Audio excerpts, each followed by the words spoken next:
On commence le 23e épisode de On s'en parle. Oui.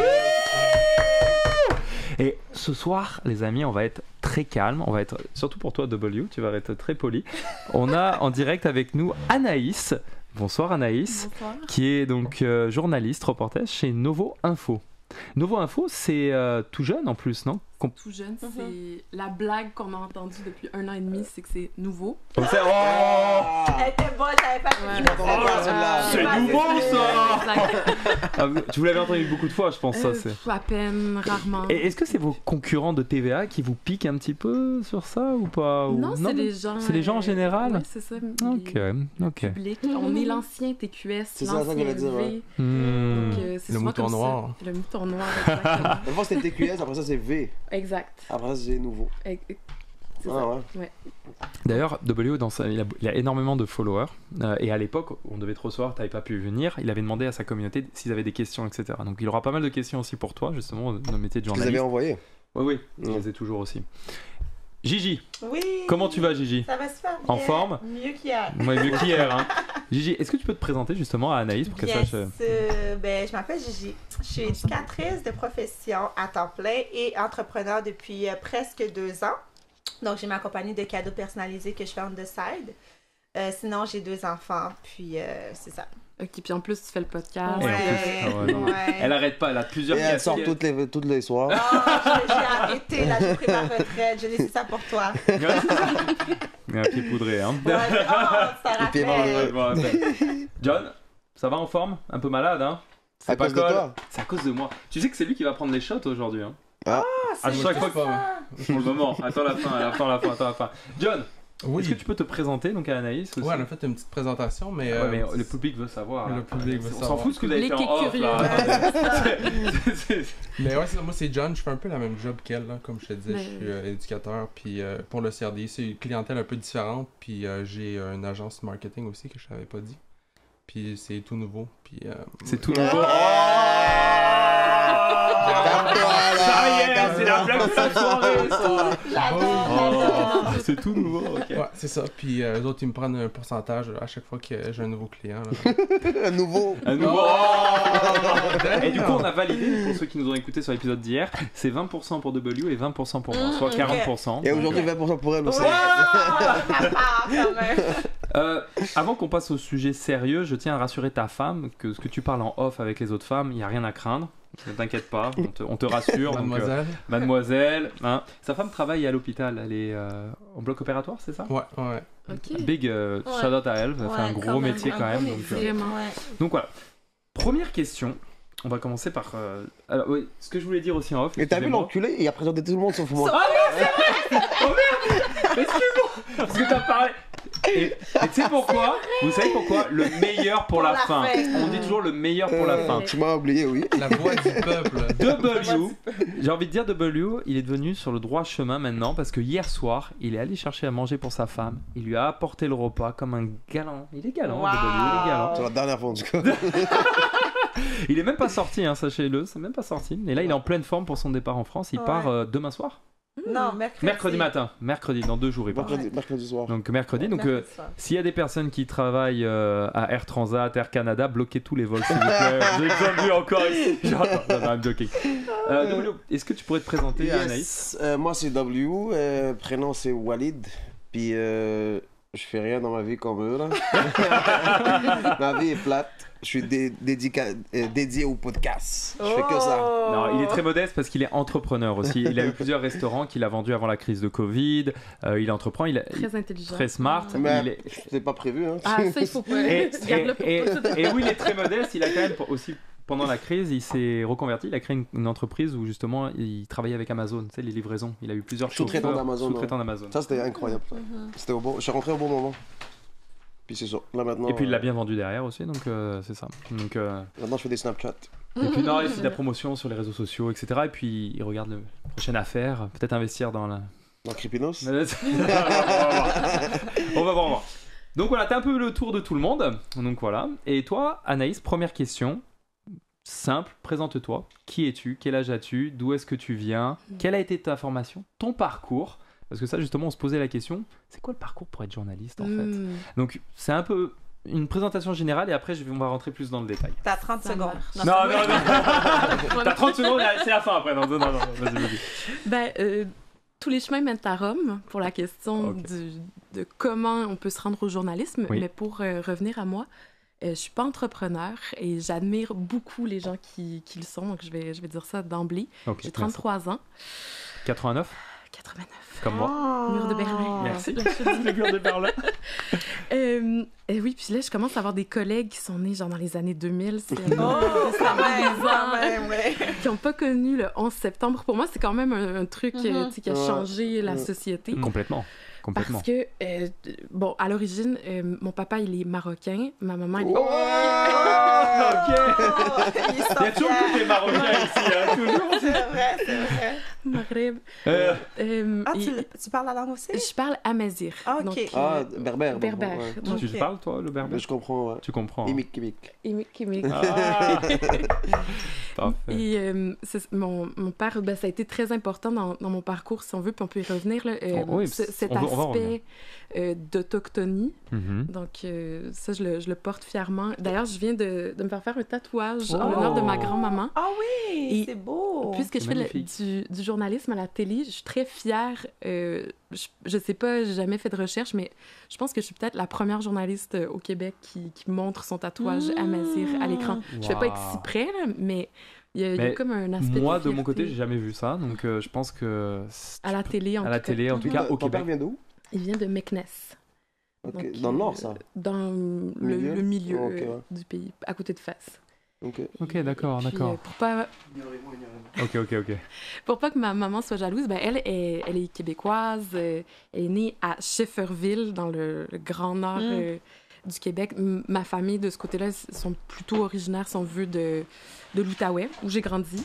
Ok, d'accord. Donc, c'est ça, mon parcours il est assez simple, si on veut. Je pense que j'ai été plus teintée par mon background familial, de grandir dans un environnement où il y a beaucoup de dichotomies.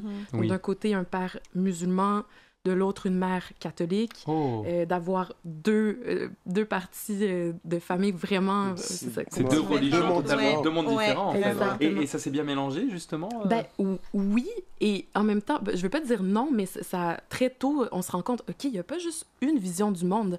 Ouais. Mm. Je pense que c'est ce que je porte avec moi, parce qu'après, j'étais à l'université, je saute des grandes étapes, mais j'ai étudié en sciences politiques et philosophie. Wow. À la base, je voulais être plombière. Ok, rien à voir. Ça se ressemble pas À la pas. place, plombière, je voulais te Mes dire. parents ont refusé parce qu'ils ont dit non, c'était plus intellectuel, il faut que tu ailles travailler ce côté-là à l'université. Je pense qu'ils s'inquiétaient Ah oui, de mais oui. mon manque de dextérité. Mais je voulais être plombière parce que je me suis dit, l'eau, c'est fondamental à tout. la vie humaine. Ouais. Puis Exact. en plus, je peux aller voyager partout, je n'ai pas besoin de comprendre la langue nécessairement. Non, la plomberie, c'est pareil dans n'importe quel pays. Ouais. Tu y vas. C'est vrai. C'est vrai, tu peux aller en Chine, ça va être exactement pareil que si tu vas aux États-Unis ou en Europe, c'est la même Exact. chose. Ah oui. Après, je voulais être biologiste marin, donc Wow. j'étais passionnée d'animaux marins. On voit qu'il y a un Il y a quand même un lien avec l'eau L'eau, encore. oui, hein, c'est ouais. Et j'étais pourrie en mathématiques. OK.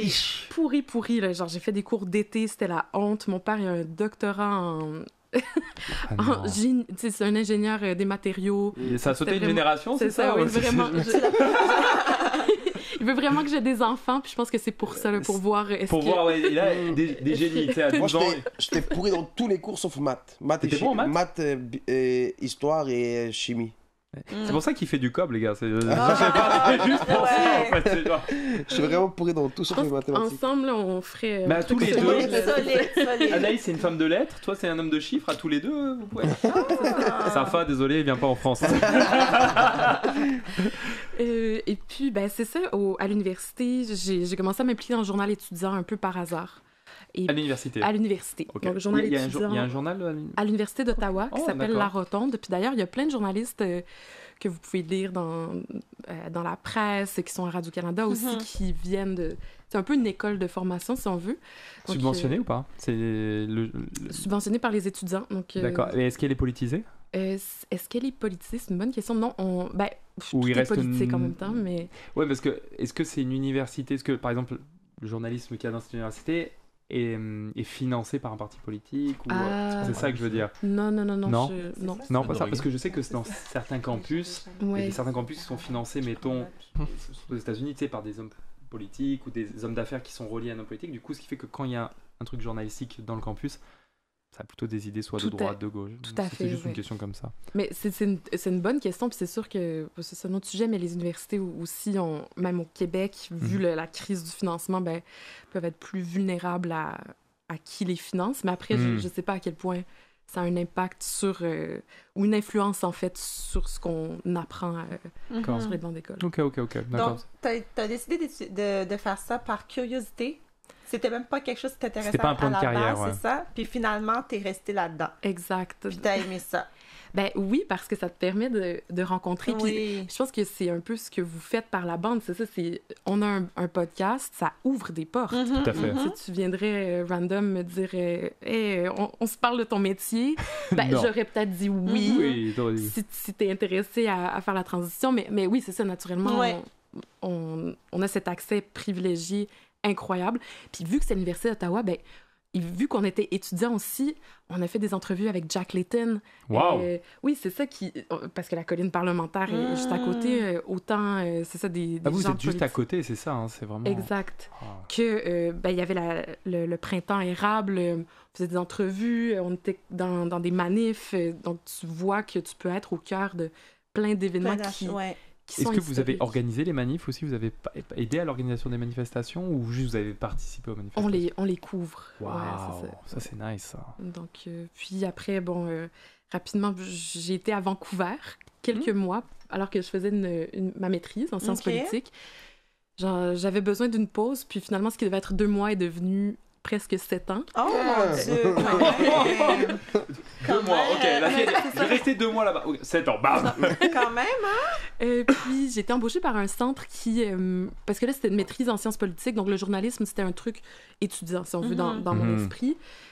Embauchée par un organisme francophone qui aide des gens autant en situation d'itinérance qui ont des... Je sais pas, par exemple, qui sont réfugiés, mais qui parlent que français. Donc, on les aidait dans le système de Vancouver qui est anglophone. Il y a beaucoup de gens comme ça à Vancouver?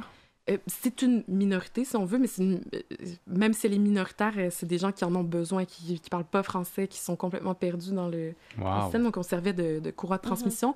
Et une journaliste de Radio-Canada vient, Julie Landry, shout-out. Shout-out Julie Landry. Parce qu'elle vient faire notre revue avec moi, puis elle dit, sais-tu quoi, tu t'exprimes quand même bien, puis on cherche des journalistes à Radio-Canada, tu devrais postuler. Donc, c'est ce que j'ai fait. Wow. Au début, j'ai hésité parce que j'aimais quand T'avais même... peur un peu? Ben, en fait, j'avais un très mauvais salaire. Comme, je sais pas, dans le communautaire, c'est quand même ce qui est dommage. Le salaire suit pas la mission, la vocation qui est fondamentale, à mon avis. Donc, c'est ça. J'ai postulé, puis de fil en aiguille, je me suis retrouvée à Radio-Canada, Colombie-Britannique Wow, et c'est Yukon. big ça. Wow! C'est énorme ça. Quand même. Et c'est là où on peut dire que ta carrière a commencé. Ouais. Et t'avais quel âge quand t'as commencé justement là-bas? Je suis restée longtemps à l'université, si on veut, je sais pas, 25, 26. Ok, donc techniquement, ça fait 7 ans que t'es journaliste professionnel. Exact. Ok, d'accord. Et sans dire le chiffre exact, on aime bien parler argent ici, c'est notre maille. On aime bien. Après, il y en a qui disent, il y en a qui disent pas, ou qui donnent des... Combien à peu près à l'année un journaliste peut toucher en moyenne? Par exemple, si quelqu'un veut écouter, est-ce qu'on fait plus ça par passion ou il y a quand même un bon salaire à la clé? On fait ça par passion, Ok. par vocation. C'est ça. Oui. Puis les salaires sont quand même assez disparates, si on veut. Là. Ça dépend de quelle Mais- spécialité, qu'est-ce qu'on couvre.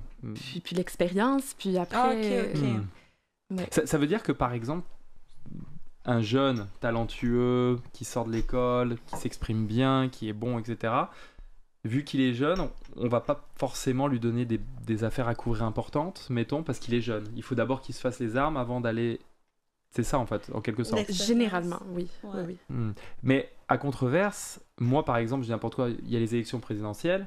Oui. Moi par exemple, ou Premier ministre, là, comme on a eu, au lieu de mettre 2 personnes aguerries, j'aurais plutôt mis un jeune et un ancien. Tu vois ce que je veux dire? Pour donner... Parce que le jeune, peut-être qu'il n'a pas l'expérience, Ouais. mais il a la voix Ouais. du peuple qui qui est là parce qu'il n'a pas eu le temps de se formater. Tu vois ce que je veux dire? Exact. Est-ce que tu es d'accord avec moi sur ce principe-là ou pas? Ben oui, puis je pense que c'est ce que Nouveau essaie de faire parce qu'on est tous des nouveaux Mais c'est ça. des journalistes. C'est ce que j'adore chez vous en fait. C'est pour ça que, comme je disais, moi personnellement, je regarde plus maintenant Novo Info que LCN, que VA. Tu vois ce que je veux dire? Parce que c'est toujours les mêmes depuis 20 ans qu'on voit. Pierre on est allé Bruno les puis voir, Denis là. Lévesque, là. C'est toujours les mêmes. Alors que vous, il y a des nouvelles têtes, tu vois. Mhm. Ça, c'est apprécié justement. Ça amène quelque chose de différent, tu sais. Nous, on aime beaucoup la différence, on aime la nouveauté, Mhm. hein? Nouveauté. Oh ça va être le slogan ici. Ils Non, vont mais vous c'est subventionner. ça. bientôt. Exactement. Bah, on demande que ça. hein. Il y a des gros besoins ici. Là.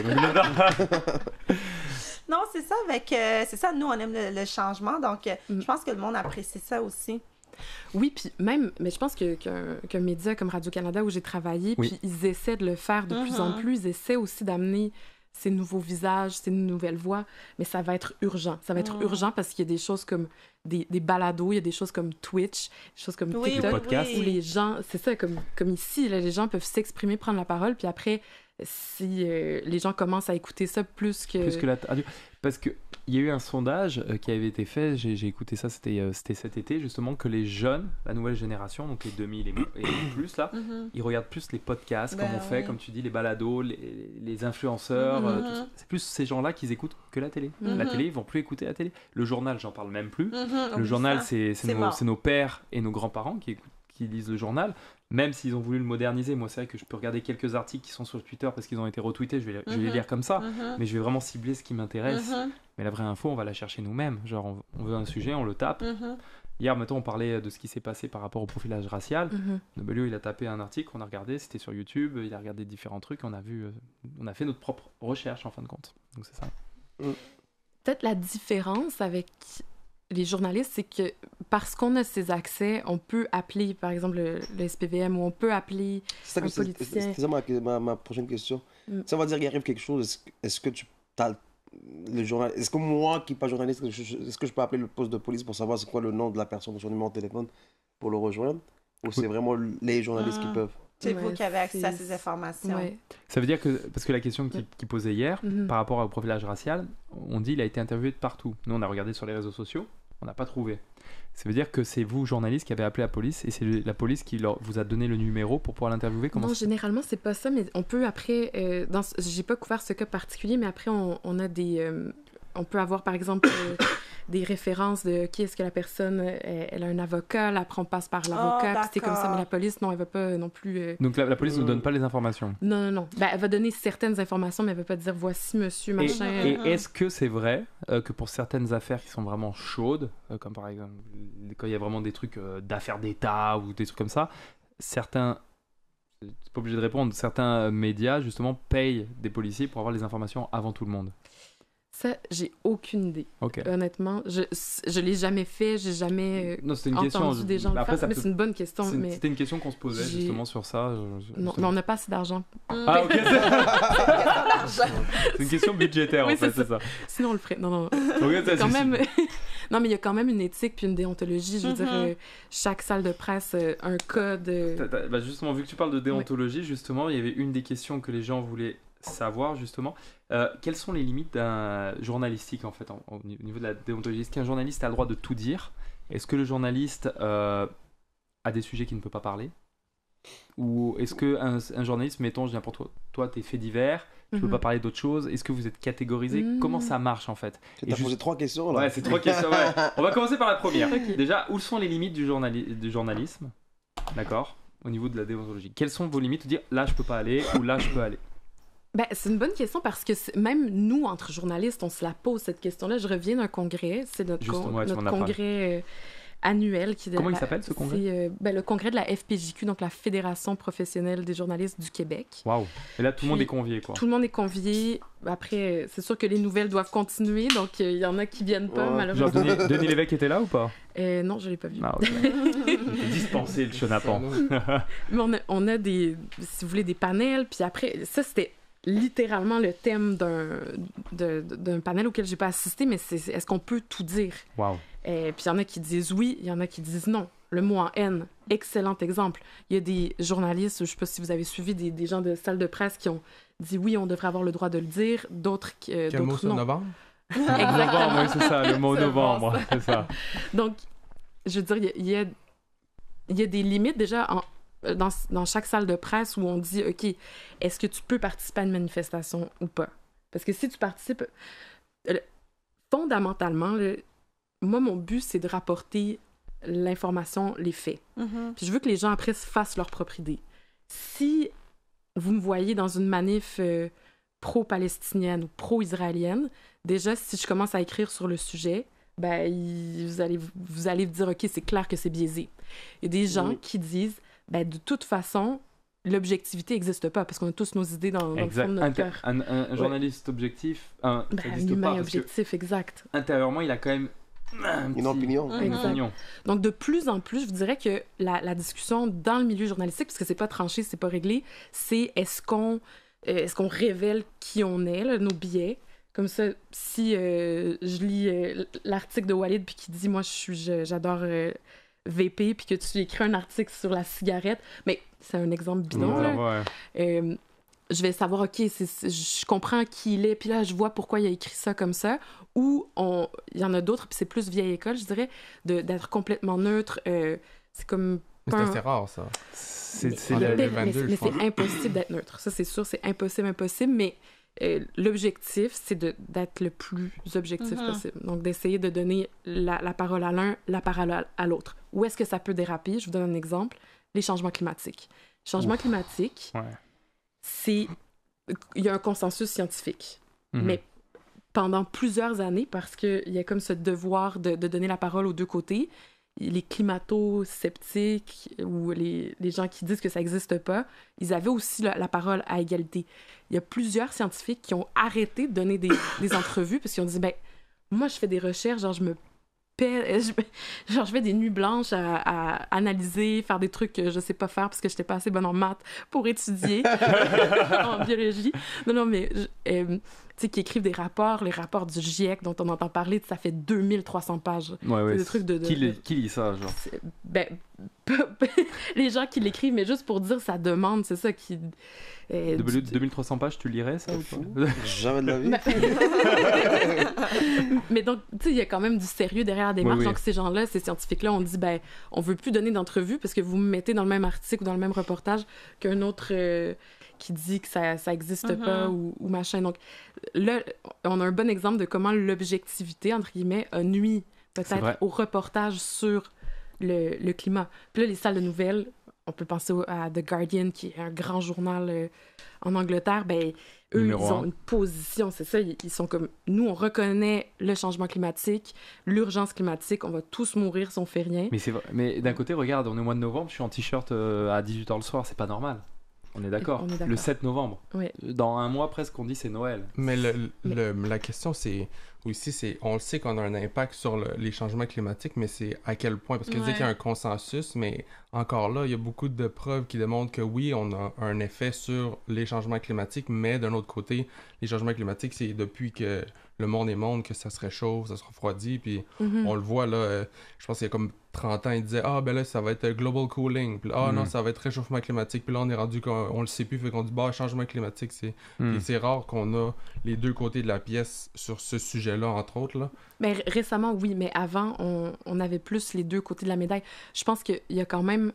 ben après, je vais montrer mon biais. Oui, je pense... Moi, je crois fondamentalement en ce consensus-là, parce qu'on voit qu'il y a aussi un déclin de la biodiversité On est d'accord. à cause de l'impact de l'humain.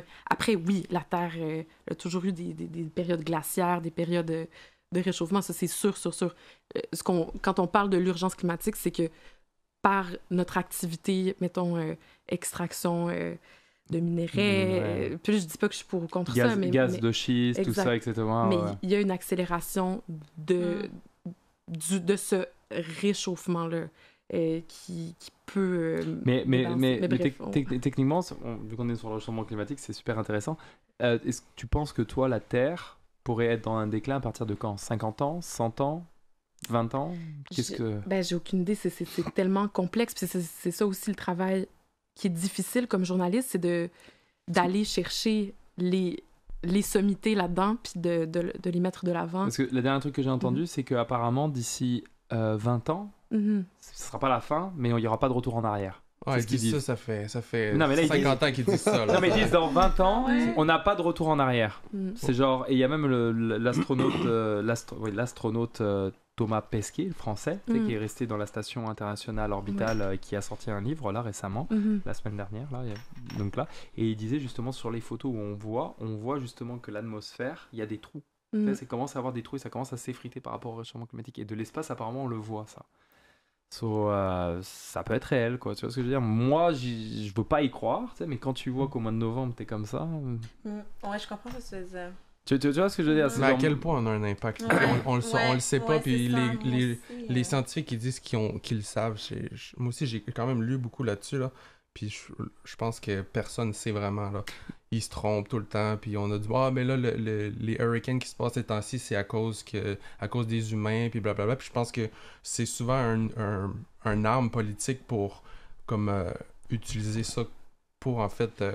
réduire dans le fond nos trucs le carbone. Fait que le Trudeau va souvent utiliser ça comme il dit là il met plein de lois sur les farmers puis ça, mais finalement lui il se promène en jet privé à gauche à droite puis il dépense. Fait que je pense plus que c'est un outil politique là. Tu penses plus sur ça? Ouais.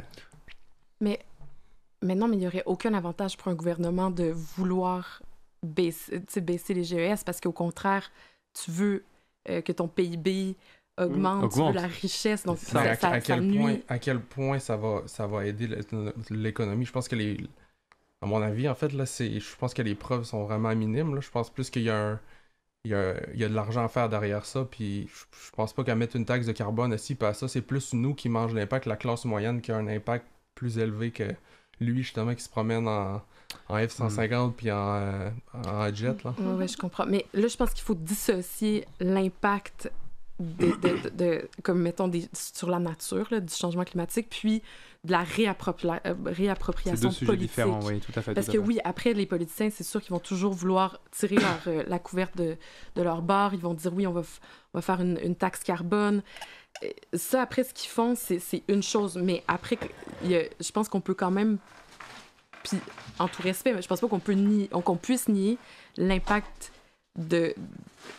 des humains quand il y a des centaines et des centaines de scientifiques qui font des recherches jour après jour, qui sortent des rapports. Là, il y a la COP27. Je sais que c'est stressant d'en parler, puis c'est vraiment pas agréable, mais je pense qu'il faut le prendre au sérieux jusqu'à preuve du contraire. Puis c'est ça la science aussi. Je suis d'accord avec toi. Ouais, c'est sûr qu'on a un impact. Et en toute objectivité, sans prendre parti, qu'est-ce que tu penses du programme écologique qu'avait fait Nadeau-Dubois, justement pendant la course? Ben, encore une fois, les programmes politiques sont politiques. C'était pas impartial, en fin de compte. Il n'y a rien d'impartial. Je pense qu'il... Puis le danger, tu t'as mis le doigt là-dessus. Quand on commence à comment dire?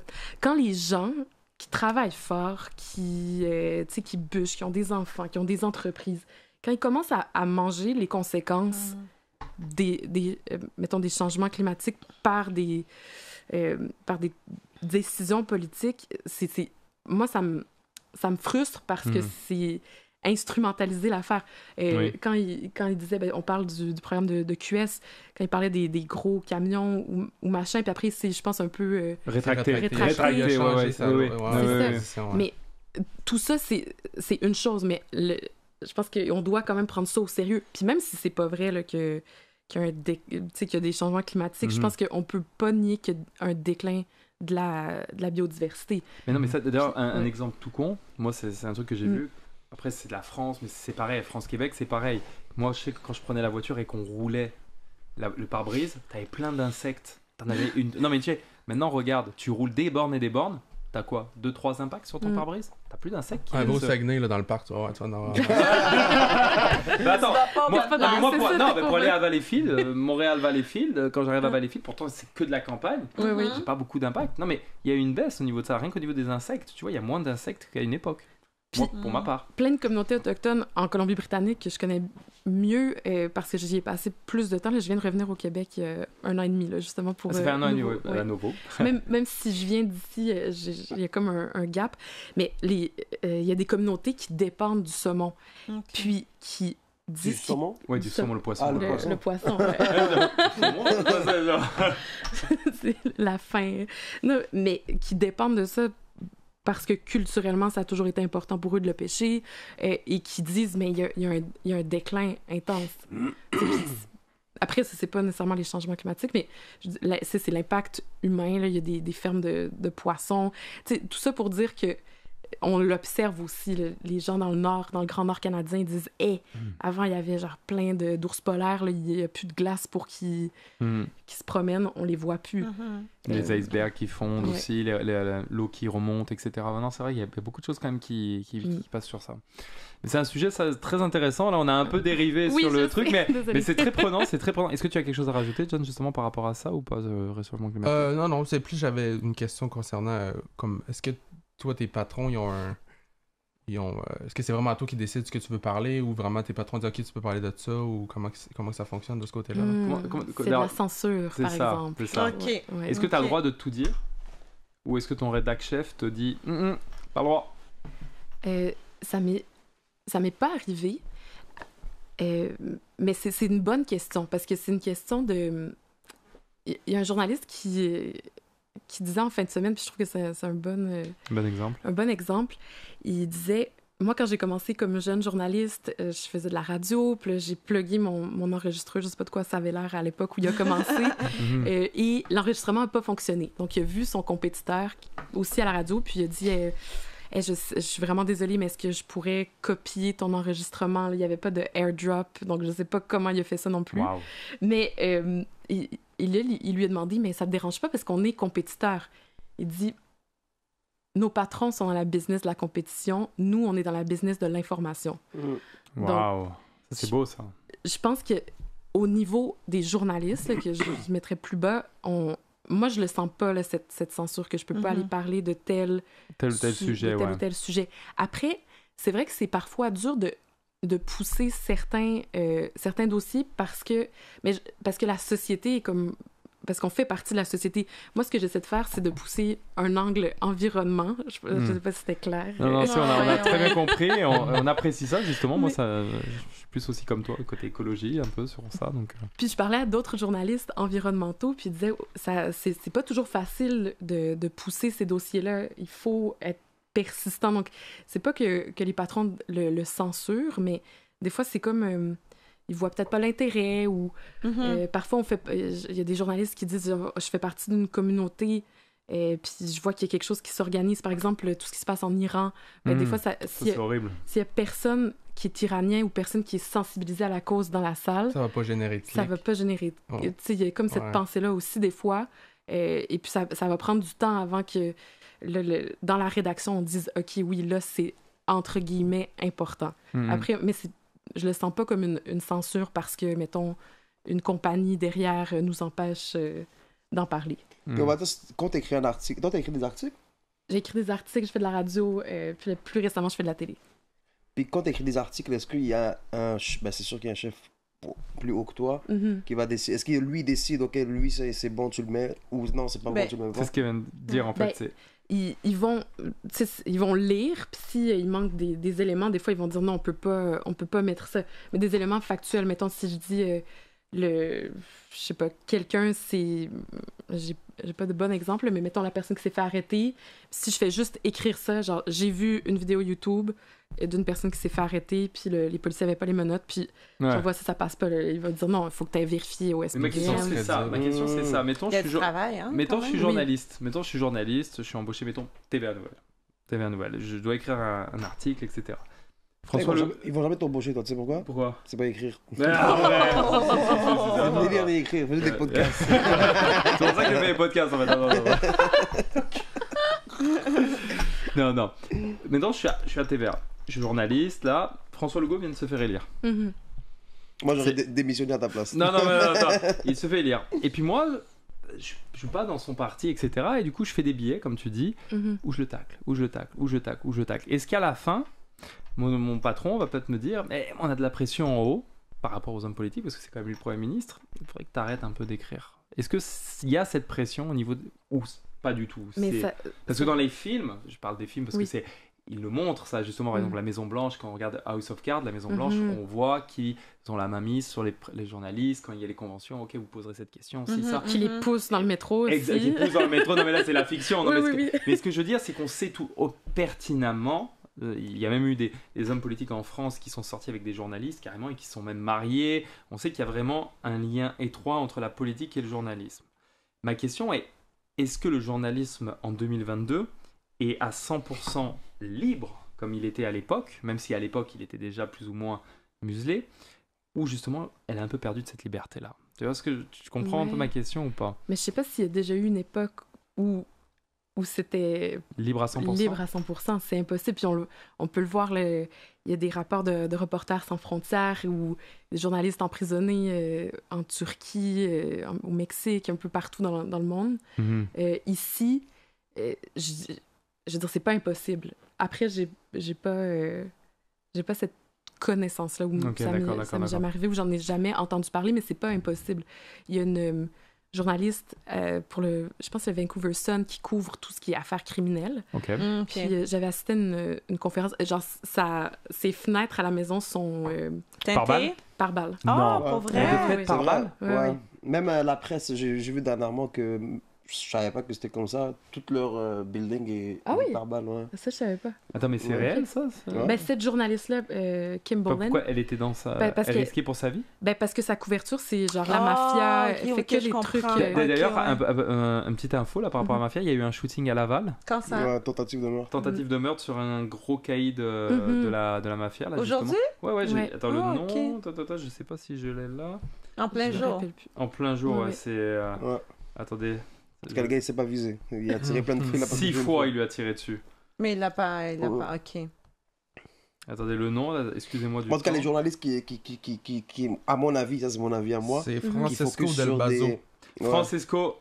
Ouais, Del Bazo, ouais, c'est ça. Il a été qui focus sur les trucs de mafia puis tout ça. Je sais pas comment ils peuvent dormir la nuit là. Je sais pas non plus. Je les admire beaucoup parce que, dans le sens, ça doit être stressant. Ouais, ça doit être stressant. Ben, comme juste avec Pablo Escobar, t'as vu combien de journalistes il y a tué? Ouais. Ah non, moi je serais mêlé de mes affaires. C'est ça. Mais elle, ses fenêtres étaient vraiment teintées. Fait que par balle. Ouais, c'est ça. Oui, par balle, excuse-moi. OK. Puis elle disait, c'est sûr que des fois, c'est arrivé que il y a comme des négociations dans le sens que si t'as quelqu'un des Hells qui dit « OK, tu veux écrire sur ce truc-là, mais moi, je vais te donner une autre info plus croustillante. » Elle dit des fois, il faut le faire parce que cette personne... Ou non, si t'écris là-dessus... on ne te parle plus jamais, genre. Puis, mais c'est un truc minime. Donc là, elle disait qu'elle doit mesurer la pertinence. Si ta source, qui est comme dans les Hells, elle dit « je te parle plus jamais », donc tu peux plus trop écrire d'articles. Mais le truc qui était marrant, là, c'est parce que quand je lis l'article là, sur TVA Nouvelles, justement, pour voir ce que tu dis, là, ils disent « coup de feu en plein rue de Laval, le mafieux Francesco Del Bazo échappe de peu à la mort ». Mais ce qui est drôle, à la fin de l'article, on voit carrément... il s'est fait tirer dessus, il a échappé, il s'est mis dans une boutique qui était tenue par le crime organisé pour se sécuriser, c'est avec d'autres mafieux, ce qui fait qu'ils n'ont pas pu l'atteindre. Mais le gars, 1 heure après, ils disent qu'il est revenu sur les lieux du crime pour parler aux policiers. Il est revenu avec une autre voiture, avec des gars, il est venu parler aux policiers, et après il est parti, ils disent qu'il est parti un peu agacé, quoi. C'est fucked up, c'est-à-dire qu'il a carrément un lien avec la police, genre... Bon, Monsieur Del Gazo, c'est lui qui l'a dit. Bon, c'est lui, là. Non, mais tu vois ce que je veux dire, c'est intéressant, quoi, en fait. Oui, ben c'est comme... c'est le 4e pouvoir, les médias. Donc, quand on parle pouvoir... Donc c'est vraiment le 4e pouvoir, les médias, en fin de compte. Ben, c'est le nom qu'on lui donne. On est censé protéger, surveiller la démocratie, mais... Pour avoir étudié en sciences politiques, quand tu mets du pouvoir dans le tas, il y a toujours des jeux de pouvoir, justement, des négociations. Après, moi, je suis pas là-dedans, mais je dis pas que c'est impossible. Mais ça se passe en haut, en fait. C'est le patron de presse, directement. Genre, patron de la presse, patron de TVA Nouvelles. C'est eux qui décident, en fin de compte. Oui, mais après, au Québec, je sais pas à quel point... il faudrait vraiment une vraie enquête pour voir. Je sais pas à quel point... Et justement, comment ça marche? C'est ça ce qui m'a toujours étonné. Comment un journaliste peut enquêter sur ça en sachant que lui-même est embauché par des... Tu vois ce que je veux dire? Par exemple, je vois pas un journaliste de TVA Nouvelles enquêter sur ses patrons. Ouais. Donc c'est-à-dire qu'il y a certaines personnes qui sont exemptes d'enquête.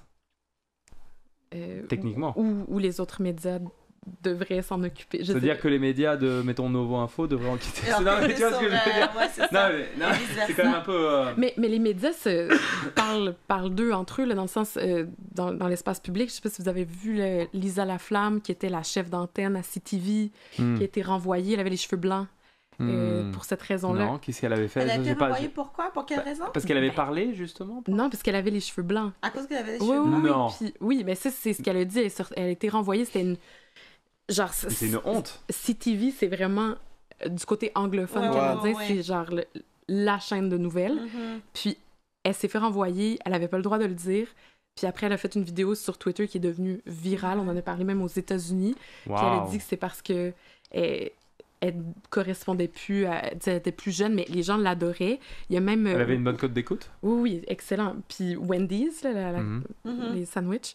C'est un drôle de... Wendy's, c'est... Ils ont même changé leur logo, parce que je pense qu'elle a les cheveux roux. Ouais. Puis ils l'ont changé en gris. Mais non. Ouais, pendant une semaine, quelque chose comme ça, en solidarité. Ça, c'est nice, ça. Donc, ça, mais nice.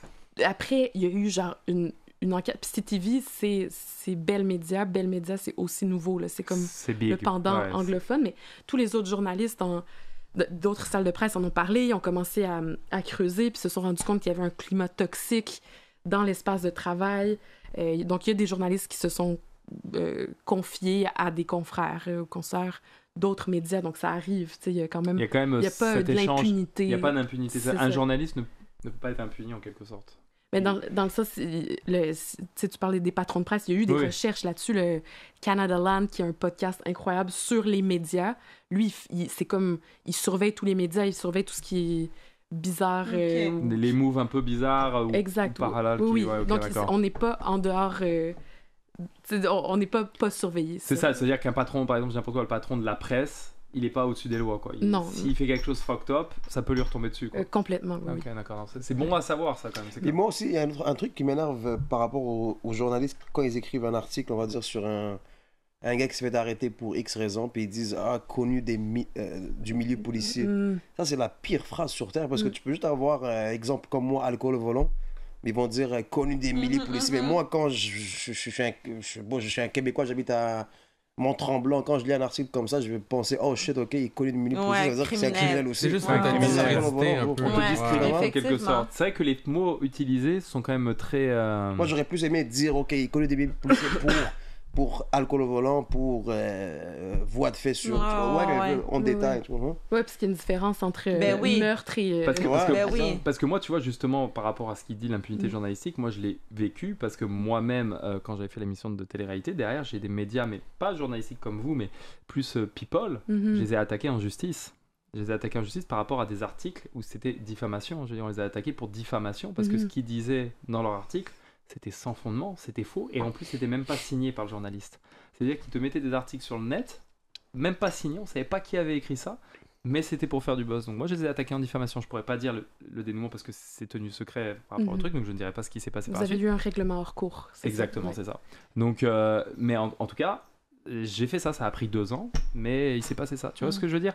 Ce qui fait que, pour ça que je parle d'impunité dans les médias, des fois ils balancent des choses et je rejoins W par rapport à ça. C'est vrai que les mots utilisés, des fois il faut faire attention. 100%. Puis ce que vous dites, c'est incroyable. Donc, diffamation, quand on parle des limites de ce qu'on peut dire, on peut pas tout dire. Dans le sens, il faut que ça soit fondé.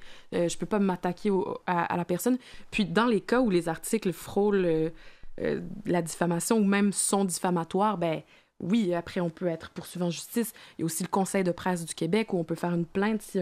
Ah oui? Oui. C'est-à-dire que les gens peuvent aller porter au Conseil de presse? Oui, si tu veux. Puis Radio-Canada a un processus aussi assez exhaustif avec un ombudsman.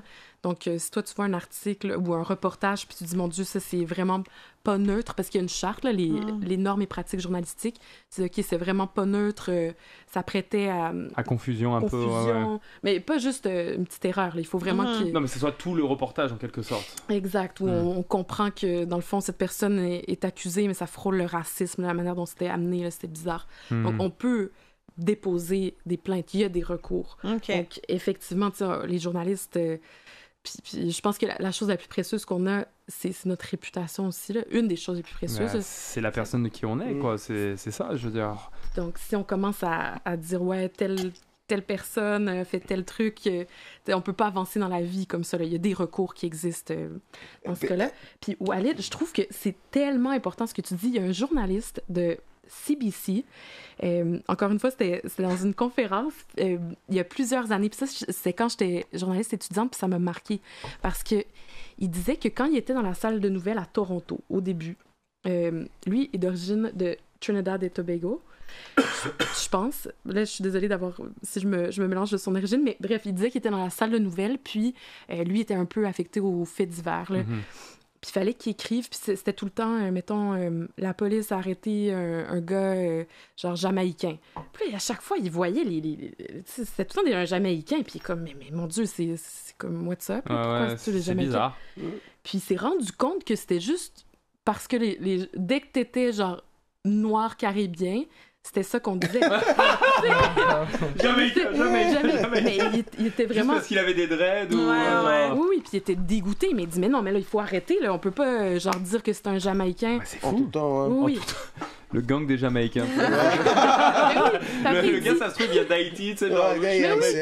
Mais c'est ça, il dit, après, dans la presse, on lit ça, genre, un Jamaïcain, le lendemain, tu lis un Jamaïcain, le surlendemain, et là, les Jamaïcains... T'as peur des Jamaïcains, tu veux même pas aller en vacances là-bas. Tu veux pas aller en Jamaïcain. Non, c'est Exact, donc là, tu sais, il y a ça aussi, là, donc, il a décidé d'en parler, puis de faire changer un peu cette mentalité-là, cette façon de faire. Donc oui, il faut que ça évolue, puis je trouve que ce que tu dis, c'est complètement vrai. Tu sais, on utilise des fois des formules toutes faites, mais wow, OK, après l'impact que ça a de dire connu des services policiers parce qu'il a manifesté, même ça peut être ça, là, il a manifesté, puis il y a un casier judiciaire parce que en 2012, les étudiants en ont eu. Là, ça peut être aussi bête que ça. Puis après, dans l'article, connu des...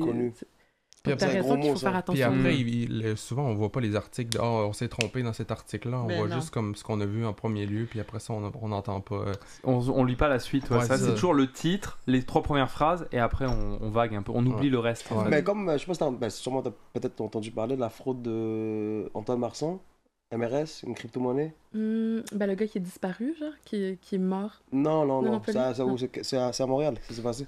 En tout cas, le journaliste nous a contactés, patati patata, on a donné le plus d'informations possible. Puis ce qui m'a énervé, c'est que sa première phrase, il a écrit des jeunes entre 13 et 17 ans, une vingtaine de jeunes entre 13 et 17 ans se sont fait flouer par la crypto-monnaie, patati patata.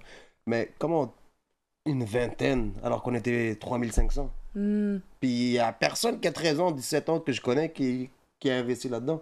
Le monde que je connais, c'est des 25 ans et 30 ans et plus, tu vois. C'est des gens matures. Des fois, c'est des informations, je trouve, mais bon. Malgré qu'on l'a donné l'information qui était bien précise, j'ai pas trop aimé cela, mais bon. Tu l'as rappelé après? Ouais, je lui ai dit, mais c'était trop tard, c'était déjà écrit. Apparemment, une fois que on en a parlé, même les radios, ils ont lu l'article, puis ils en ont parlé, c'est partout. Puis ils sont pas rétractés après, ils n'ont pas dit qu'ils ont fait un... Non. Ah, c'est ça le problème. C'est ça l'affaire. C'est ça, il faut... Mais vous, je suis curieuse de voir, c'est quoi votre perception du journalisme? Gigi commence. Première question, bravo. Gigi, c'est une grosse question, hein? Sincèrement. Ben, moi, personnellement, je me suis toujours posé la question jusqu'à quel point ils sont objectifs, justement, dans leur approche. Ça, c'est la première question que je me pose, un peu comme Michael a abordé tantôt, parce qu'à un moment donné, on avait reçu, je ne me rappelle plus quel invité, puis justement, on avait demandé, est-ce que vous pensez que les journalistes, justement, sont neutres quand ils font des reportages, quand ils écrivent, par exemple, des articles dans le journal et tout ça? Fait que, comme tu as dit tantôt, puis je pense que ça explique bien, c'est sûr que chaque personne a son opinion, sa façon de voir les choses, mais je veux dire, ton travail, il faut que tu sois le plus neutre possible, le plus objectif. Tu ne peux pas arriver puis donner ton opinion comme ça, puis malgré que tu as la tienne. Fait que je sais pas si je réponds un peu à... Est-ce que tu crois au journalisme ou tu es plutôt réticente par rapport à ça? Est-ce que tu crois ce que tu lis dans les journaux ou pas, ou tu te dis, ok, je lis ça, j'en prends 50%, mais 50% c'est du bullshit? Ouais. Ok. Ouais. T'es plus comme moitié-moitié. Moitié-moitié. Okay. J'en prends puis j'en laisse. Ok. Ouais. Toi, John? Moi, je fais pas confiance du tout aux journalistes. Là. À zéro? Non, je pense que c'est un peu comme aux États-Unis, là, c'est plus... c'est des partisans, en fait, là. Puis ils vont prendre un côté un peu... Aux États-Unis, on peut le voir, là. T'as Fox News à droite, puis le reste, c'est juste à gauche, c'est CNN, puis... même le président le laisse rentrer beaucoup du monde de la gauche, puis il décide des questions, puis tout ça, fait que je leur fais pas vraiment confiance. Je prends mes informations un peu plus sur Internet, là, puis c'est ça, je fais pas confiance du tout aux journalistes. Là, c'est vraiment Mais au Québec, qu'est-ce que t'en penses? Au Québec, je trouve que c'est à gauche, c'est pire qu'aux États-Unis. Il y a pas de voix de droite, là. Il y a Rebel News sur YouTube, puis encore là, ils se font mettre des bâtons dans les roues, là, puis j'ai jamais écouté nouveau, là, pour être honnête, là, mais non, je fais pas confiance du tout. Tu penses, toi, qu'il y a vraiment une direction journalistique qui est de gauche au Québec? Ouais, on l'a vu en plus avec la couverture de Trump, là, il disait des choses qui avaient pas de bon sens, des mensonges, diffamation, puis je trouvais ça... En plus, moi, je suis gros dans la politique américaine, fait que je pouvais voir comme les deux côtés de la médaille aux États-Unis, puis ce qu'on voyait ici au Québec, c'était vraiment juste Biden, c'était le dieu, puis Trump, c'était un raciste, puis un misogyne, puis il aimait pas les Noirs, il aimait pas Build the Wall, c'est super raciste, puis ci, puis ça, puis j'ai trouvé vraiment que la couverture médiatique là, est vraiment biaisée. OK. Puis comment tu t'informes, mettons? Au Québec? Ouais. Mais toi, tu as beaucoup de recherches, hein, à la base. Ouais, parce que il fait ses recherches. Parce ouais. qu'avant, j'étais beaucoup un gars de gauche, puis je me suis rendu compte que souvent, quand tu creuses, tu te rends compte que c'est plus... tu te situes plus au centre là, du spectrum politique, là, puis... En tout cas, comment je trouve mes informations, c'est vraiment sur des YouTubers, là, il y en a plein... des youtubeurs canadiens qui sont vraiment neutres, là, mais ils disent que oui, comme toi tu dis, ils ont un biais vers la gauche ou pour le changement climatique ou whatever, mais ils vont quand même te donner l'heure exacte. Là. Puis je pense que c'est ça qui manque en ce moment dans les nouvelles québécoises. Bah, chez nous, on s'en parle, on donne l'heure exacte, on n'a pas de parti pris, nous on dit vraiment, il y a tous les partis. C'est pour ça que j'aime le podcast, c'est vraiment... C'est ça. W, ton avis sur le média québécois? J'écoute même pas. Mais moi, j'ai arrêté d'écouter la TV il y a comme peut-être 1 an et demi. Mais en général, toi, est-ce que tu crois les médias? Est-ce que tu ne les crois pas? Quelle est ton opinion en fait? Par exemple, toi, un journaliste sort une info. Je crois pas. Je pense qu'ils sont. À mon avis, il faut donner il faut mettre la sauce pour te faire écouter. Puis ici, je sais pas, avec la Covid puis tout, j'ai pas trop aimé. Je trouvais que c'était fake. Tu penses que depuis Covid, ça a pris une direction ouais, un peu... j'écoute même plus. J'allume même plus ma TV, c'est YouTube, Netflix et tout là. That's it, hein. Ouais. Ok. Donc toi, ce serait un 0 pointé sur le journaliste? Pour l'instant, ouais. Ok. Aucun sujet. À part si Anaïs me dit des secrets après. Ah, ok. W va être informé en off. Et pour ma part, moi, ce serait un peu un mix des deux. Okay. Moi, je pense que le journalistique, tout ce qui est journalisme, en fait, ils se sont adaptés à 2022, ce qui fait qu'il faut des titres à couleur. Donc on part d'une base où il faut un titre à couleur, il faut comme une bonne émission de TV, il faut qu'on attire du monde. Donc le titre à couleur, ok, on a capté l'attention, que ce soit à la télé ou que ce soit en journal, en presse écrite. Ça c'est un. Et de deux, comme tu dis, chaque personne a son opinion, a quand même ses influences. Donc pour moi, l'article, je vais le lire, mais je vais le lire sous un angle, ok, c'est cette personne qui est dans ce média-là, donc peut-être ce média est à gauche, donc je vais lire ce qu'il me dit, mais moi après derrière, à moi de faire mes recherches pour voir ce qui est vrai de ce qu'il a dit, ou si je suis contre peut-être. Donc après c'est à nous-mêmes de se faire, on n'est pas non plus des bêtes, on peut se faire nos propres opinions, donc on lit l'information, et après c'est à nous de faire nos recherches et à s'informer. Donc le média nous relaie une information d'un certain point de vue, mais après c'est à nous justement de l'adapter pour le comprendre de notre façon en quelque sorte. Je sais pas si tu moi ce qui m'a vraiment étonné durant le Covid, c'était la TV, la presse, la radio faisait que parler que de Covid. C'est vrai. Puis là, on commence à regarder les statistiques comme si c'était un match de soccer. Là. Le nombre de morts. Tu comprends? Il y avait 3 morts aujourd'hui. Pendant ce temps-là, c'est quoi? Il n'y a plus de crimes dans la société? Il n'y a pas d'accidents? Non, il n'y en avait plus d'accidents. Il n'y a plus de grippe? En politique, plus rien ne se passait. Il n'y avait plus de contrats. C'est vrai. C'est vrai. Et dans le monde entier. Ça, j'ai pas compris pourquoi les journalistes en ont tant fait. On sait qu'il y a une crise.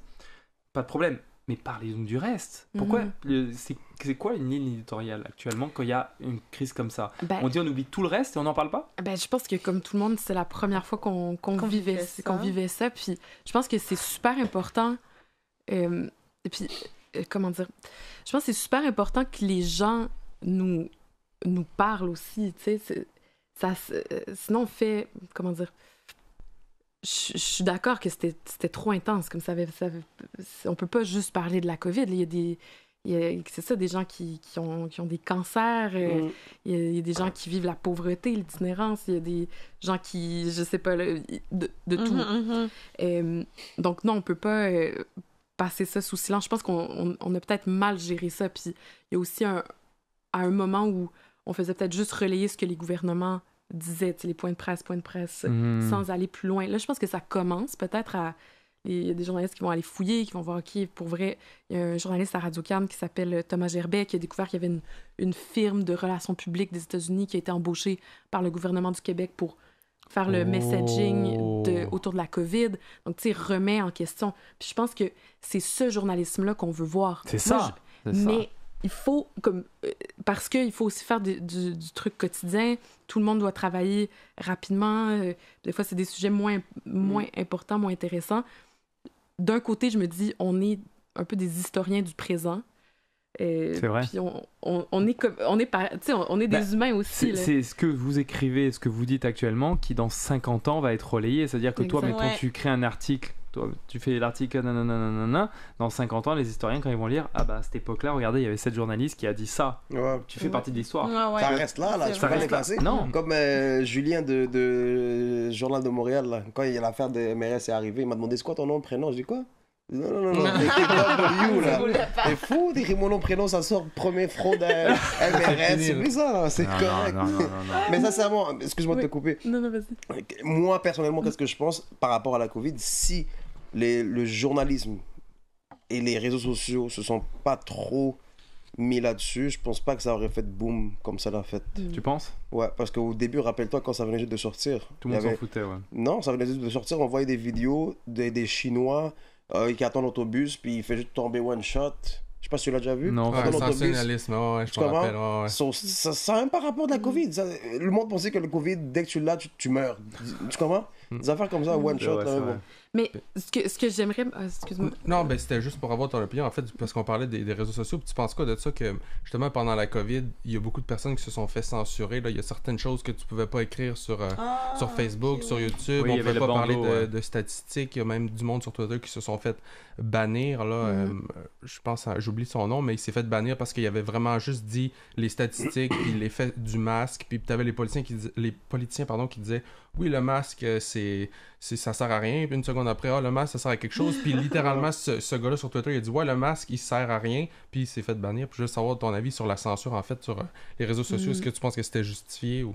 Mais ça, je connais pas ce cas-là en particulier. C'est quand même... Moi, je suis une partisane du dialogue. Je pense que si je m'en vais dans mon coin puis que je parle à personne, parce que d'ailleurs, c'est ça mon métier, je veux parler aux gens. Puis d'autant plus des gens qui ont peut-être des visions du monde qui diffèrent de la mienne. C'est ça, je vous ai dit au départ que je viens d'une famille où c'est pas complètement des points de vue radicaux ou radicalement différents, mais je pense que c'est important. Je le vois comme autour de la table, je veux qu'il y ait ce dialogue-là. Donc, la censure, non. À moins que tu fasses des menaces de mort, là, on passe un appel à la haine. Non, mais ça, c'est interdit par la loi. Oui. Non, mais ce que je veux dire, c'est important, ce dialogue-là. Puis des fois, c'est important parce que il faut aussi avoir l'humilité de changer d'idée. Si on fait juste s'entourer des gens qui ont les mêmes idées, ben... un echo chamber. Exact, c'est ça, on s'enrichit pas. Donc... Est-ce que quand tu écris un article qui fait boom, tout le monde l'a vu, tout le monde l'a repost, est-ce que il y a des commissions qui vont à la personne? Ah non, mais c'est vrai. Non, c'est une bonne question, mais non. T'as aucune commission? J'ai aucune commission. J'ai mon salaire. C'est salaire fixe, basta. C'est celui que j'ai si... Ok. Non, puis si t'écris rien? Si j'écris rien... Je sais pas s'il y a rien qui se passe, il y a pas d'article. Ben, il y a toujours des choses à fouiller. Parce que toi, en fait... Tu nous as pas dit, en fait, c'est la seule question. Jamais. Il y a toujours quelque chose. Parce que toi, la télé, actuellement, c'est quoi ton rôle actuellement, là, sur Nouveau Info? Je suis journaliste, donc... On te dit, par exemple, aujourd'hui, tu vas, mettons, à Gatineau pour recouvrir ça. Ça peut arriver, oui. Mais c'est surtout à Montréal, où moi, je propose des trucs. Je dis, hey, il y a tel... C'est des trucs qu'on va dire en France. En France, ben... Mettons, on peut faire ce qu'on appelle un pitch. On dit, hey, là, il y a tel truc qui arrive, les gilets jaunes, mettons, ça, c'est fou. C'est big, t'es obligé d'en parler. Oui, on est obligé. Obligé d'en parler, mais est-ce que tu vas te déplacer ou tu vas juste prendre les informations qui se passent? Vous avez un correspondant là-bas? Sur BFM TV, puis les redire ici. Ça, c'est une bonne question. Il y a de ça dans le journalisme. Est-ce que vous avez le droit de faire ça? Ouais, ben de reprendre... T'as le droit de reprendre des images de BFM, mettons, en France? Si on a des ententes avec... Ententes, c'est ça. C'est ça, ouais. Tu sais, mettons... c'est ça, on échange Mais si on va dire sans échange, exemple, elle habite en France, j'habite ici, elle a écrit un article, moi je suis connecté en France, j'ai lu son article, puis elle me connaît pas, elle. Tu comprends? Elle me connaît pas, j'ai juste pris son article, j'ai fait la même chose, copy-paste. C'est moi, toi. Ouais. Tu l'as copié? Copier son article. Non. Mais qui va le savoir? Ben, c'est comme un plagiat, crime, là. là. C'est du plagiat. Qui va... mais si Mais tu te personne fais va le savoir. Oui, mais si tu te fais attraper, là, tu vas Je sais te faire renvoyer. Ouais. Devenu, il pense toujours Je au suis coup. arabe, bro. Je suis arabe, il y a toujours une petite crosse que... Non, mais ouais, ok, d'accord. Mais toi, donc, du coup, comment se passe une semaine pour toi, mettons? Quelle est ta semaine type? Comment tu commences ta journée de travail? Par exemple, je sais que Gigi, elle, quand elle arrive, elle dit bon, elle accueille les enfants, elle accueille les parents, bonjour. Tu vois, il y a une routine. Toi, quelle est ta routine en tant que journaliste? Ben, la routine, elle est rare. Ok. Mais on se rencontre le matin, là, généralement. Réunion. Dans les salles de presse, on voit qu'est-ce Tout le monde. tous les Combien? journalistes. C'est à quelle heure à peu près la réunion? Nous, c'est vers 9h. Ah, pas avant. Combien de Je pensais journalistes? que c'était beaucoup plus Bah, tôt moi que ça. aussi. Mais il y en a que c'est plutôt... T'as une affectatrice ou un affectateur, c'est la personne qui... J'ai déjà fait ce rôle-là, donc tu te lèves à 6h le matin, Waouh. tu vois, OK, c'est quoi? Ben, tu te lèves à 5h, tu Ouais. commences à 6, tu vois qu'est-ce qui buzz ou qu'est-ce qu'il faut surveiller. Des fois, on a des conférences de presse, on a une invitation. Puis là, quand les journalistes commencent à arriver, on dit « OK, toi, tu vas là. » Ou si moi, j'ai déjà un sujet, parce que c'est ça qui arrive aussi quand on commence à développer des spécialités, comme la dame qui est spécialiste de la mafia, ben, tu te fais aussi appeler par des gens qui sont du milieu. Donc, c'est ce qu'on appelle des beats. Des snitch. Des beats, comme ben, notre beat, ça peut être le beat politique, le beat environnement ou économie. Puis là, plus tu fais la même chose, plus les gens vont te connaître. Genre, le gars de la Chambre de commerce de Montréal, s'il voit que tu fais que des articles sur l'économie ou beaucoup, ben, il va te contacter. Et exemple, comme la semaine passée, il y a Takeoff qui est mort par shooting au State. Est-ce que toi, tu aurais vu ça sur les réseaux sociaux, est-ce que tu aurais le droit d'en parler ici? Oui, ben, je peux proposer d'en parler. Par exemple, si je fais plus de trucs de ce genre-là, oui, mais ouais. Et comment se passe tu sais, la messe du 20h, tu sais, le journal du soir? Comment vous déterminez les sujets pour le journal du soir? C'est ce qui a le plus buzzé la journée que vous allez en parler? Ouais, comme là, aujourd'hui, Dominique Anglade. C'est ça. Ah oui, Est-ce qu'on peut dire un mot ça. justement sur ça? Qu'est-ce que tu penses de Dominique Anglade? Qu'est-ce qui s'est passé? Bah, elle quitte le monde politique. Ah oui, je l'ai vu, ouais. Qu'est-ce que tu en penses de ça par rapport à ça? Après toute sa campagne, tout ce qu'elle a donné, etc. Qu'est-ce que tu en penses de ça? Ben, il y a un phénomène qui s'appelle la falaise de verre. Et puis, ben, vous avez sûrement entendu parler du concept du plafond de verre. Oui, plafond de verre. Moi, non. Comme étant, souvent, on va dire les femmes ou les gens de la diversité dans une entreprise vont avoir de la misère à passer et devenir CEO ou OK. PDG. Donc ça, c'est comme le concept. Mais la falaise de verre, puis c'est des scientifiques de sciences sociales qui ont écrit là-dessus au début des années 2000. Puis c'est en gros, quand un parti politique va mal ou même qu'une entreprise va mal, souvent, la tendance, c'est qu'on va mettre des femmes à la tête. Puis ça a été documenté. Par exemple, il y a Kim Campbell, ici au Canada, qui a été notre seule première ministre femme en 93. Elle a été mise après comme un premier ministre hyper impopulaire. Donc, elle a perdu crédibilité. Ils ont fait la même chose à Yahoo, où l'entreprise allait vraiment mal, puis ils ont remplacé le PDG par une femme. Donc, je pense qu'on voit peut-être ce phénomène-là de la falaise de verre. Donc, en fait, Dominique Anglade aurait été mis à la tête du parti, justement, parce qu'il savait que ça allait mal et qu'elle allait se casser la gueule de toute façon. C'est une façon de le voir. Ouais. Intéressant, ça. Ouais, c'est vrai, c'est un parti politique qui allait pas bien, puis ils ont essayé, je pense, de... Bah, ils ont fait des résultats catastrophiques. Hein, ouais, ça n'a pas marché du tout. Pourtant, elle a essayé. Hein, elle a fait une belle campagne, hein, je trouve. Moi. Elle a quand même été présente. Elle a fait des danses sur TikTok. Elle a fait... Mais après, on parle pas du Parti québécois, qui a aussi pas fait des bons scores, mais leur chef... Non, mais leur chef a pas... qui est un homme, il n'a pas la même réception. Donc, c'est une question qu'on peut soulever aussi. Et son leadership. Peut-être qu'il s'en fout de pas être aimé, peut-être qu'il s'en fout, il dit ok, je suis pas aimé, c'est pas grave. C'est genre. Mais je pense pas que Dominique Anglade, c'est pas un truc qui se fout pas de pas être aimé. Je pense qu'à l'interne, ça n'a pas été. On l'a peut-être. On lui a mis la pression peut-être. Puis j'ai vu aussi, j'ai vu cet article-là qui a attiré mon attention, que toutes les têtes des partis, juste avant l'élection, ils ont mis Dominique Anglade, propriétaire de ça, valeur net worth ça, ça, puis ils ont mis ça à tout le monde. Ça l'a pas aidé, ça. Ça Comme- l'a pas aidé.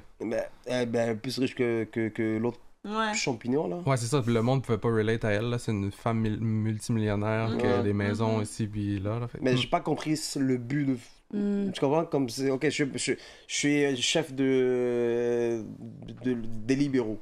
C'est quoi, si j'ai pas de maison puis j'ai rien du tout, je suis pas crédible?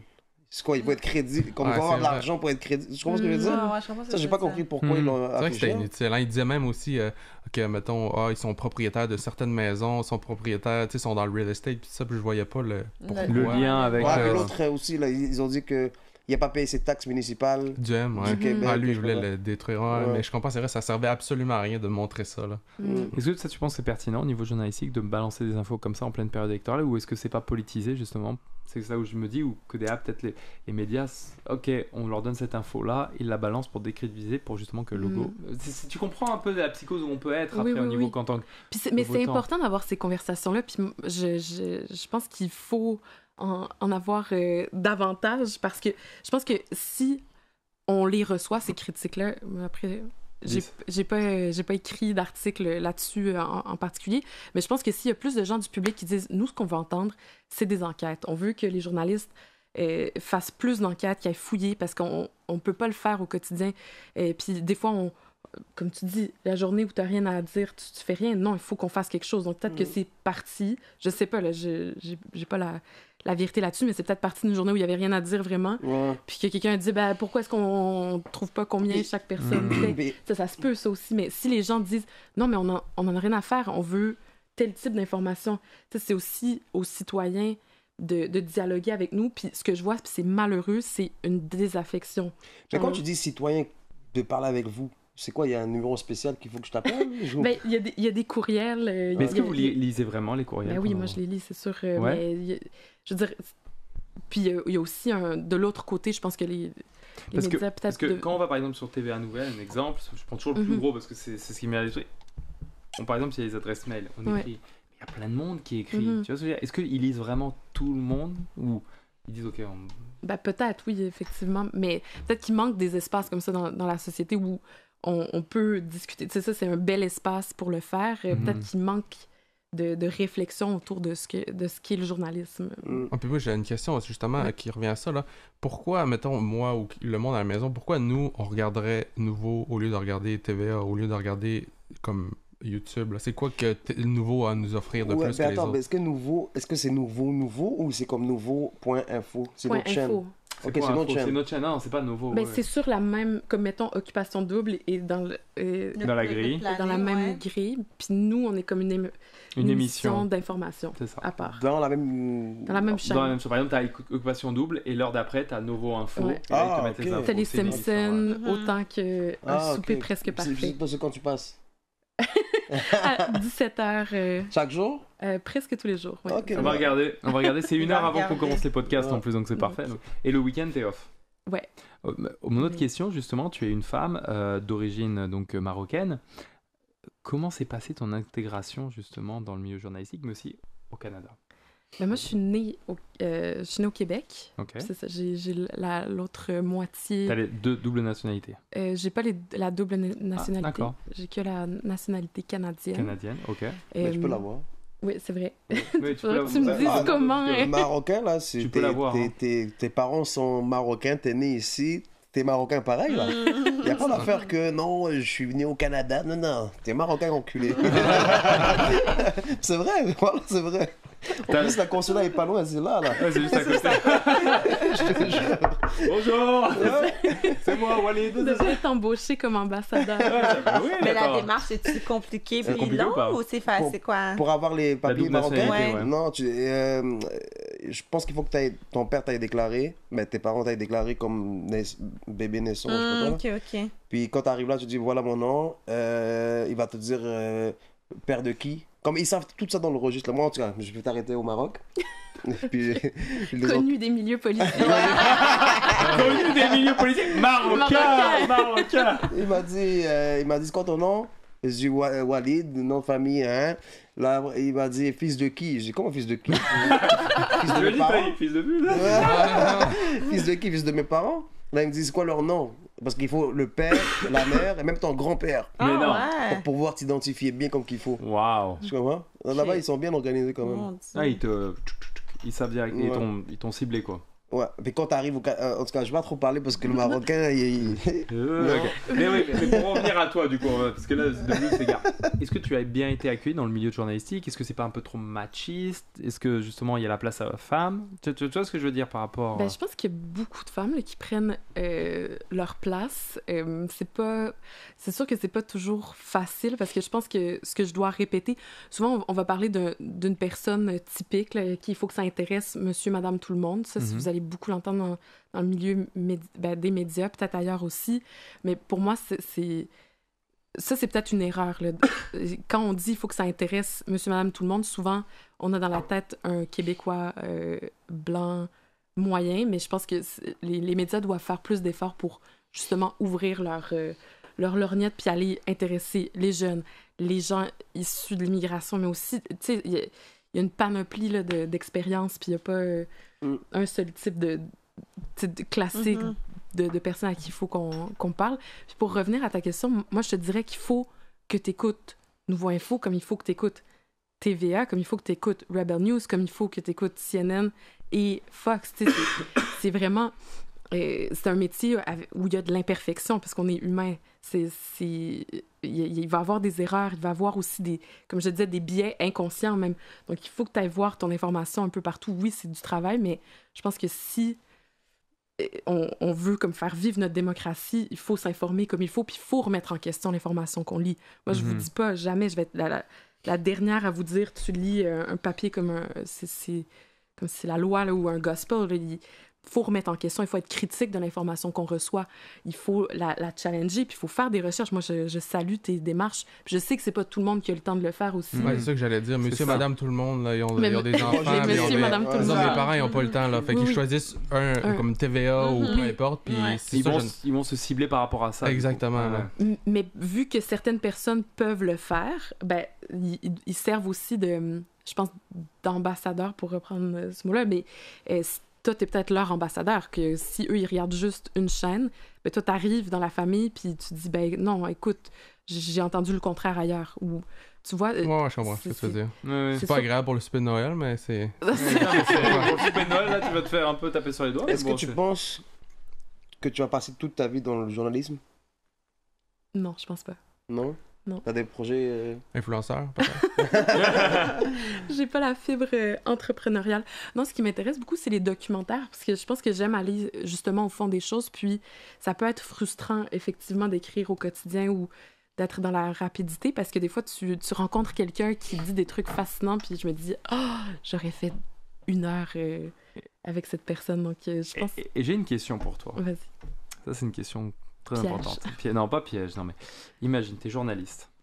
La question que je vais te poser, c'est est-ce qu'un journaliste doit-il dire la vérité? Je m'explique. T'es dans une conférence, mettons, t'es avec les scientifiques, et les scientifiques disent OK, dans 1 an, la Terre, tout le monde meurt. Vous êtes dans la conférence de presse, c'est un vase clos. Est-ce que toi, tu vas le relayer en disant à la population entière, dans 1 an, la Terre est fucked up et on meurt tous? Ouais. Tu le dirais? Oui. Mais ça ferait panique générale. Tu vois ce que je veux dire? C'est là où est-ce qu'on va pas dire hop, on dit rien et on va venir. Ton boss, peut-être qu'il va te dire non.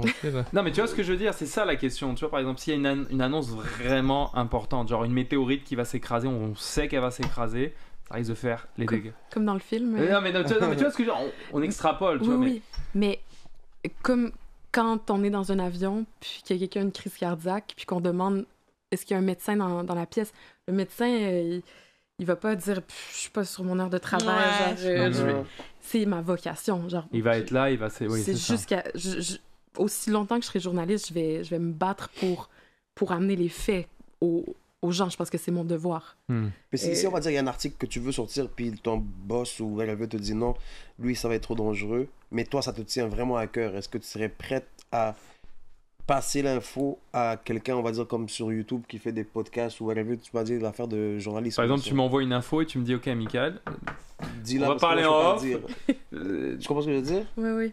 Parce que quelque chose que toi tu peux pas dire, mais tu veux que ça soit diffusé, tu vas me dire mettons à moi, ok Michael. Ou bien ça rentre dans l'aspect déontologie, puis là à ce moment-là, ben tu le dirais pas.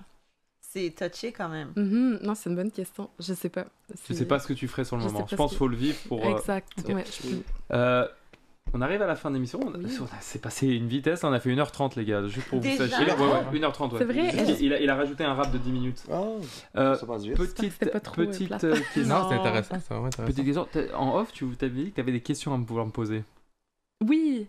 Ben, je suis juste curieuse de pourquoi tu as créé le podcast. Est-ce que tu trouves qu'il y avait peut-être pas assez d'espace où tu entendais un dialogue Alors justement, c'est sympa que tu me poses la question. Exactement, ce podcast a été créé justement pour donner la parole à ceux qu'on n'entend pas.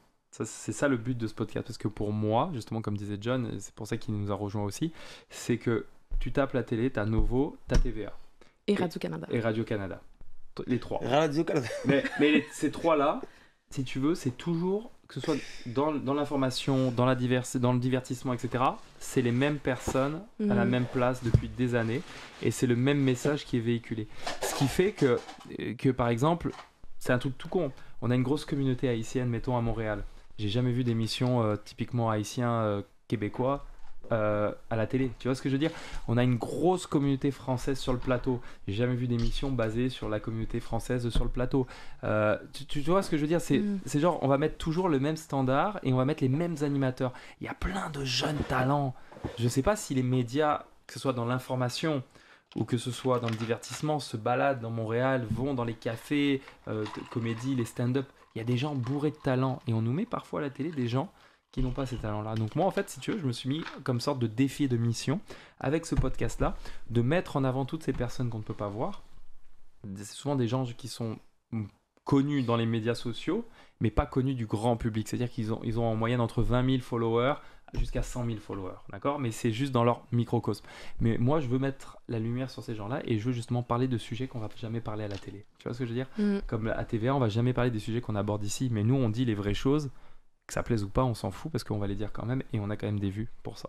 Donc pour le moment, ça prend petit à petit. On est presque à 1000 abonnés, on a des 13 000, 10 000 vues maximum au bout d'un mois, mais on est content et on va continuer comme ça. Et le but, c'est qu'on augmente avec ça. C'est la première saison. Donc voilà. Ben, bravo. Ça contribue à l'oxygène. Pour vrai, plus on a ça, plus. Et d'ailleurs, je sais pas si tu es capable de faire ça, mais j'aimerais bien un soir, si c'est possible. Après, tu t'es débrouillé avec tes patrons. Que tu nous invites, nous, l'équipe du podcast de On s'en parle, venir présenter notre émission sur la chaîne Novo à 17h, si c'est possible. Ben avec grand plaisir, je vais passer le message. Passe le message, je sais que tu n'es pas, mais je te mets pas la pression, mais si tu peux nous inviter juste pour qu'on véhicule notre message. Que tu l'invites lui. Que moi, m'invite-moi, mais non, mais quand je dis... Je veux dire des mots choquants. Non, pas là. Non, mais quand je dis nous inviter, c'est que je représente tout le monde. Oui, bien sûr, W sera en backstage. Il sera... Non, mais ce que je veux dire, c'est possible que je puisse... Ça serait apprécié, genre. Parce que moi, je me mets en sorte, on n'est pas journaliste, mais on parle de sujets quand même qui font l'actualité. C'est un podcast d'actualité. Et je pense qu'on dit certaines choses qui ne sont pas dites à la télé et qui touchent quand même beaucoup de personnes. Récemment, on a invité une personnalité trans, elle nous a parlé de sa vie, de sa transformation, etc. On a vraiment toutes sortes de personnes. Et on a toutes les opinions aussi. Tu vois ce que je veux dire? Et c'est ça que... ça, la beauté de la chose, en fait. Donc voilà. Donc sur ces belles mots-là, je te remercie, Anaïs, énormément. Merci à vous pour votre accueil et pour le dialogue. Tu fais partie de la famille dont s'en parle aussi maintenant, et Novo fait partie aussi de la famille dont s'en parle grâce à toi. Merci à toi, Gigi. Ça fait plaisir. Merci à toi, John, pour cette émission. Merci, W. T'as été très calme aujourd'hui.